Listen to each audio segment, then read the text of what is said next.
Mumbai TV, हर खबर सच के साथ। मैं हूं अफजल शेख और आप देख रहे हैं मुंबई टीवी। मुमरा के अंबेडकर पाड़ा में कार्रवाई हुई और कार्रवाई मुमरा प्रभाग समिति ने इसलिए की क्योंकि वहां पर तमाम जो मकानात बने थे वो अवैध थे और इसी अवैध मकान को लेकर अब जाकर के उन्होंने बिना नोटिस दिए सीधा ताबड़तोड़ कार्रवाई की और सभी लोगों को बेघर किया। इसमें सवाल ये था कि आखिर ये मीटर लगने के बाद, टैक्स लगने के बाद क्यों कार्रवाई हुई, और दूसरा सवाल ये उठ रहा था कि वो अवैध ही तो थे कि कार्रवाई हुई तो क्या इसमें बुरी बात हो गई। हमारे साथ सलमान रिजवी जी मौजूद है। अंबेडकर पाड़ा में ये जो तमाम कार्रवाई हुई है, इस कार्रवाई को आप किस नज़रिए से देखते हैं? देखिए, गरीबों पे, मज़लूमों पे हमेशा से जुल्म होते हुए हैं, तो ये कोई नई बात तो नहीं है। लेकिन जिस तरीके से मुमरा प्रभाग समिति के सहायक आयुक्त सागर सालुंखे के आदेश पे मुमरा अतिक्रमण ने वो अंबेडकर पाड़ा पे जो कार्रवाई की, ठीक है, मैं अप्रिशिएट करता हूँ उसको कि उन्होंने फॉरेस्ट था या फॉरेस्ट की जगह थी, इस वजह से उन्होंने मकानात को तोड़ा। तो ठीक है, अगर वो फॉरेस्ट की जगह थी, मकानात तोड़े आपने, तो ऐसे तो मुमरा प्रभाग समिति में भी कई तरीके से अवैध काम चल रहे हैं बिल्डिंगों को लेके, जो सरकारी ज़मीनों पे बने हुए, कुछ फॉरेस्ट की ज़मीनों पे बने हुए। तो मैं तो सहायक आयुक्त तो सागर सालुंखे से सवाल कर रहा हूँ कि जिस तरीके से आपने तोड़ा एक दिन के अंदर, उसी तरीके से आप हमारी कई कंप्लेंट देने के बावजूद भी उस बिल्डिंग को तोड़े नहीं आज तक आपने, न उस पर कार्रवाई की। उसी तरीके से दीवा प्रभाग समिति के सहायक आयुक्त तो जो अभी एडिशनल चार्ज लेके आए प्रीतम पाटिल, उनके हद में तो 200 से ज़्यादा बिल्डिंगें बन गई और उस 200 के अंदर तो 100 बिल्डिंगें ऐसी होंगी जिस खान कंपाउंड पूरा रिजर्वेशन है, सरकारी ज़मीन है, उस पर आपने कभी कार्रवाई नहीं की। हमारे कई बार लेटर जा चुके हैं उधर।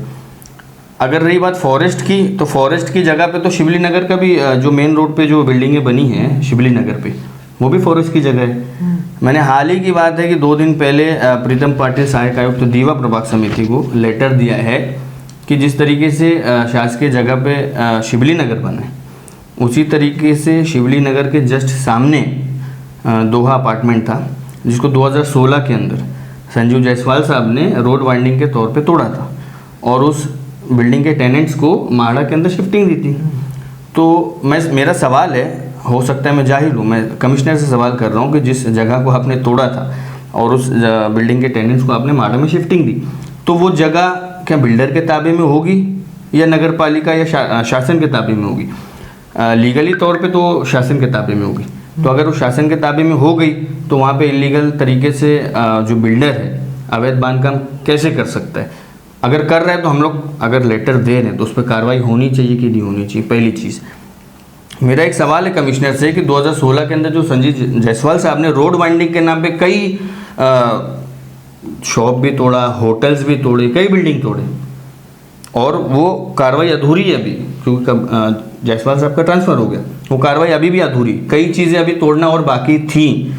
लेकिन मैं आपको शहर में खुद सर्वे करवा सकता हूँ जिन होटलों को उन्होंने तोड़ा था 2016 के अंदर रास्ता रुंदीकरण के नाम पे, वो होटल दुगनी स्क्वायर फीट से बाहर वापस बन के तैयार है। जिस बिल्डिंग को उन्होंने तोड़ा था और जिस बिल्डिंग के टेनेंट्स को उन्होंने शिफ्टिंग दी थी, उसी जगह पे रोड वाइंडिंग के नाम पे जो तोड़ा था, उसी जगह पे फिर से बिल्डिंग तैयार होके किसी भू माफिया को देके कमिश्नर, ये पूरा मुमरा जानता है आप जो बता रहे हो, पूरा मुमरा, लेकिन कोई खुल के बोलता नहीं, क्योंकि आप अगर अभी नाम लोगे वो सब होटलों का तो मुझे मालूम है आप पर केस हो सकता है। अरे तो ठीक, कैसा होता है कि आपका अधिकार है, आपका फ्रीडम है कि जो पावर में बैठे उससे सवाल करो। हाँ। ये जुमला मैं इसलिए बोल रहा हूँ कि हमारे वरिष्ठ, हमारे नेता कन्हैया कुमार जी का ये अल्फाज है कि आपका अधिकार है पावर से सवाल करना। लेकिन यहाँ तो ऐसे है कि सवाल करने से पहले एक केस आपके ऊपर ऑलरेडी तैयार रहता है। तो बहरहाल मैं डरता तो हूँ नहीं। पहली बात, केस कब तक बनाएंगे आप, कब तक बनाएंगे? जब तक सिस्टम उनके हाथ में है। नहीं, ठीक है ना, तो कानून और व्यवस्था भी तो है, न्यायालय भी तो है ना, आप कब तक फर्जी केस बनाएंगे? अच्छा, केस के अंदर ऐसा होता है कि अगर मैं उनके खिलाफ बोलूँ तो आप केस बनाएंगे ना, मैं तो पुरावा दूंगा ना, मैं तो एविडेंस दूंगा आपको। तो इस आधार पे तो बहरहाल शहर के अंदर कई जगहों पे अभी भी मैं तो नाम लेके गिना सकता हूँ किस किस का काम मुमरा प्रभाग समिति के अंदर चालू है और किस किस का काम दीवा प्रभाग समिति के अंदर चालू है, और कौन सी बिल्डिंग की जगह शासकीय है और कौन किसकी जगह पे बना रहा है, कौन किसका ज़मीन कब्जा करके बना रहा है, तो सब। अच्छा, मुझे नहीं मालूम है, कमाल तो इस बात का है कि सहायक आयुक्त भी इसके अंदर लिप है, उनको खुद को मालूम है दीवा के सहायक आयुक्त को मालूम है, मुमरा के सहायक आयुक्त को मालूम है, खुद कमिश्नर टीएमसी के अभिजीत भांगर साहब को मालूम है, सब चीज़ें मालूम है।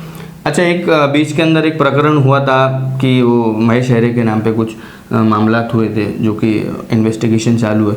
तो दिखावे की कार्रवाई ऐसी हुई कि उनके पास जो एक कई सारे विभाग थे, उनमें से एक विभाग स्थावर का उनसे ले लिया गया। अच्छा, अभी उनके पास कौन सा चार्जेस है? अतिक्रमण। तो ये सब अतिक्रमण में आते हैं ना, इसका मतलब आज भी महेश हेरे को पैसे पहुंच रहे, आरोप है मेरा आज भी।